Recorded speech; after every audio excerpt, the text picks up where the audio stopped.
नमस्कार, आप देख रहे हैं मास कॉम जंक्शन। मैं डॉक्टर प्रदीप कुमार हाजिर हूं एक और नई वीडियो के साथ।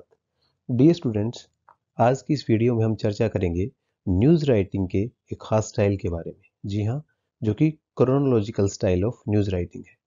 लेकिन साथ ही हम तुलना करेंगे chronological style of news writing की इन्वर्टेड पिरामिड से। और डियर स्टूडेंट्स, हम आपको बताना चाहेंगे आप हमारे चैनल पर यानी मास कॉम जंक्शन पर 400 से ज़्यादा वीडियो देख सकते हैं अलग अलग विषयों की जो जर्नलिज्म के हमने कवर की है। और अगर आप चैनल को विजिट करते हैं तो वहाँ पे आपको ये वीडियो देखने को मिलेगी।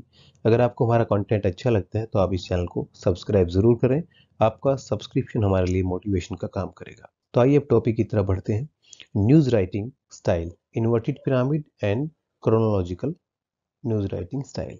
अगर हम डिफरेंस की बात करें तो इसके लिए हमें सबसे पहले समझना होगा कि inverted pyramid style of news writing क्या होता है। इस खास टॉपिक पर हमने वीडियो पहले भी हमारे चैनल पर बनाई हुई है, इसे आप देख सकते हैं। लेकिन आज क्योंकि तुलना हम इसकी कर रहे हैं chronological style of news writing से, इसलिए इन्वर्टेड पिरामिड के बारे में हम दोबारा से यहाँ बताना चाहेंगे। डी स्टूडेंट्स, जो न्यूज़पेपर में हम खबरें देखते हैं, एक बहुत ही पुराना ट्रेंड है। इन्वर्टेड पिरामिड स्टाइल जो एक बहुत ही पुराना स्टाइल है समाचार लेखन का। न्यूज़पेपर की अगर हम बात करें तो जो इन्वर्टेड पिरामिड स्टाइल रहता है उसमें आप देखते हैं समाचार में सबसे पहले हेडलाइन रहता है, फिर सब हेड रहता है, उसके बाद first paragraph of a news story, इसको लीड भी कहते हैं, इंट्रो कहते हैं। देन उसके बाद बॉडी होती है, जिसके एक पैराग्राफ भी हो सकता है, बॉडी का दो पैराग्राफ भी हो सकते हैं, तीन भी हो सकते हैं। तो इन्वर्टेड पिरामिड स्टाइल में होता क्या है, हेडलाइन, सब हेड, देन लीड और इंट्रो, और उसके बाद बॉडी। और इसका जो क्रम रहता है, इसमें जो खबर लिखी जाती है उसमें ये ध्यान रखा जाता है कि जो खबर के जो महत्वपूर्ण तथ्य हैं उनको आप इंट्रो में देते हैं, उनको लीड में देते हैं। और उस खबर का जो सबसे महत्वपूर्ण तथ्य होता है, जो सबसे महत्वपूर्ण बात उस खबर में कही गई होती है या पाठकों की बतानी ज़रूरी होती है, वो आप हेडलाइन में देने की कोशिश करते हैं एक क्रिएटिव तरीके से। तो इसलिए इन्वर्टेड पिरामिड स्टाइल में first paragraph, intro, then body, और सबसे महत्वपूर्ण चीज़ को आप इंट्रो में रखते हैं, फर्स्ट पैराग्राफ में आप रखते हैं। एक पॉपुलर न्यूज़ राइटिंग स्टाइल है न्यूज़पेपर्स के लिए। इंपॉर्टेंट इन्फॉर्मेशन को आप पहले देते हैं, बाद में आप जितनी भी इंपॉर्टेंस घटती जाएगी, यानी सबसे most important, important, then less important और other information related to the news. और इन्वर्टेड पिरामिड स्टाइल की जब न्यूज़ राइटिंग आप करते हैं तो कोशिश करते हैं एक बहुत ही अच्छा हेडलाइन, क्रिएटिव हेडलाइन और एक इम्प्रेसिव इंट्रो आप दें, ये आपकी कोशिश रहती है inverted pyramid style of news writing में। जो inverted pyramid style of news writing है, ये अगर हम इसके एडवांटेज की बात करें, इसके फायदे की बात करें, तो अगर किसी पाठक के पास समय कम है, जैसा कि आप बहुत सी स्टडी बताती हैं कि आजकल लोग न्यूज़पेपर को पढ़ते कम है, देखते ज़्यादा है, यानी वो एक नज़र डालते हैं खबरों पर, और वो भी अपने जो काम की खबरें होती हैं, उनकी रुचि की खबरें होती हैं। तो ऐसे में अगर पाठक के पास समय कम है या उसका नेचर इस तरह का बन चुका है, तो वो आपकी खबर को अगर कम भी पढ़ता है, अगर हेडलाइन, सब हेड और इंट्रो तक भी आपकी खबर को पढ़े, तो खबर के जो महत्वपूर्ण तथ्य हैं वो उसको मिल जाते हैं। इसलिए इन्वर्टेड पिरामिड स्टाइल को जो काफ़ी महत्वपूर्ण माना जाता है। और प्रिंट मीडिया में न्यूज़पेपर की हम बात कर रहे हैं, कई बार ऐसा होता है कि आपने खबर लिखी, उस खबर को डिज़ाइन किया सब एडिटर ने, उसके बाद उसको प्रिंटिंग के लिए आप देने जा रहे हैं, और लास्ट मोमेंट पे आप देखते हैं कि एडवर्टीजमेंट आ जाती है, विज्ञापन आ जाता है समाचार पत्र में।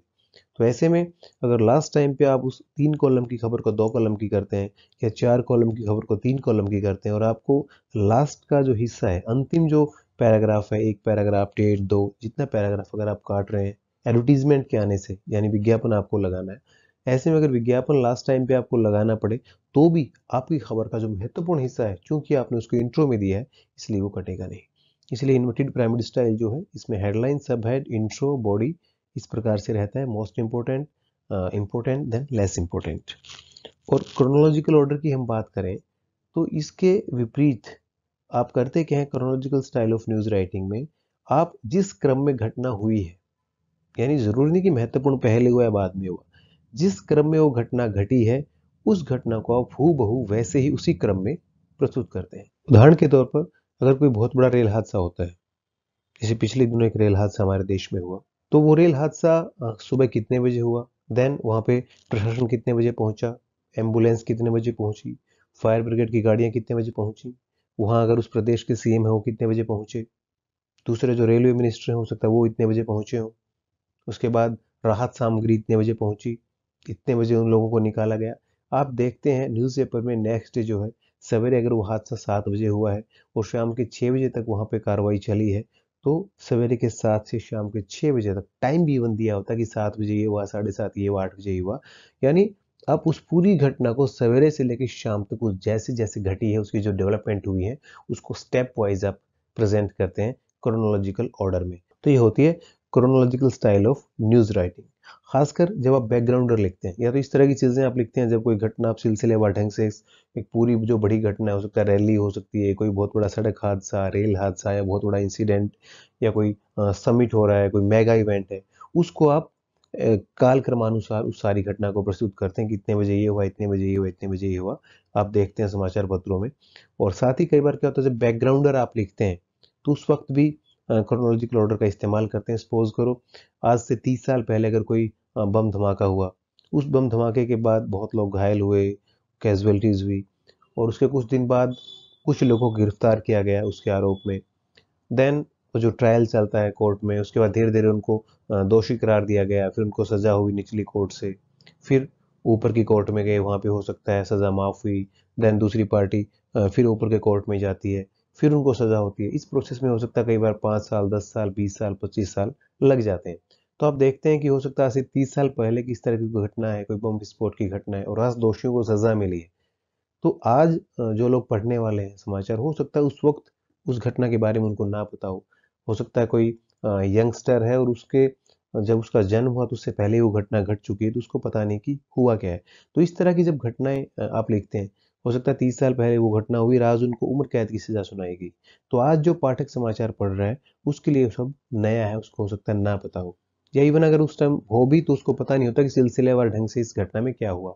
तो उस वक्त भी बैकग्राउंडर के तौर पे काल क्रमानुसार, यानी हो सकता है जनवरी 90 में ये हुआ, 92 में निचली अदालत ने सजा सुनाई, और फिर 94 में हाई कोर्ट में मामला गया, फिर सुप्रीम कोर्ट में गया, सुप्रीम कोर्ट में 20 साल लगे, फिर राष्ट्रपति के पास मामला गया। यानी सारी चीजें जैसे शुरू से आज की डेट तक जब ये न्यूज़पेपर पब्लिश हुआ है, उनको डेट वाइज, यानी ये मैटर नहीं करता कि महत्वपूर्ण चीज पहले हुई बाद में हुई, आप इसमें काल क्रमानुसार यानी स्टेप वाइज जो चीज पहले होती है उसको पहले, देन उसके बाद वाली, देन उसके बाद वाली, ऐसे पूरी घटना को शुरू से लास्ट तक पाठक को बताते हैं। इन्वर्टेड पिरामिड में आप क्या करते हैं, आप महत्वपूर्ण चीज को पहले बताते हैं, तो वहां पे महत्वपूर्ण चीज पहले रहती है। यहाँ पे जैसे वो घटना घटी है, जैसे समाचार हुआ है, वैसे उसको उसी क्रम में आप प्रेजेंट करते हैं।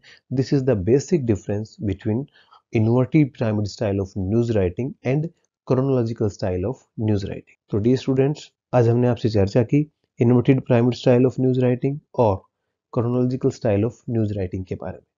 न्यूज़ राइटिंग से जुड़ी या दूसरे जो विषय हैं प्रिंट मीडिया के, इलेक्ट्रॉनिक मीडिया के, उनके संबंध में बाकी वीडियोस लेकर हम आपके बीच आते रहेंगे।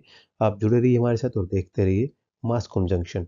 आपको अगर हमारे चैनल का कंटेंट अच्छा लगता है तो हम चैनल को आप सब्सक्राइब कीजिए, बाकी लोगों से शेयर कीजिए। धन्यवाद।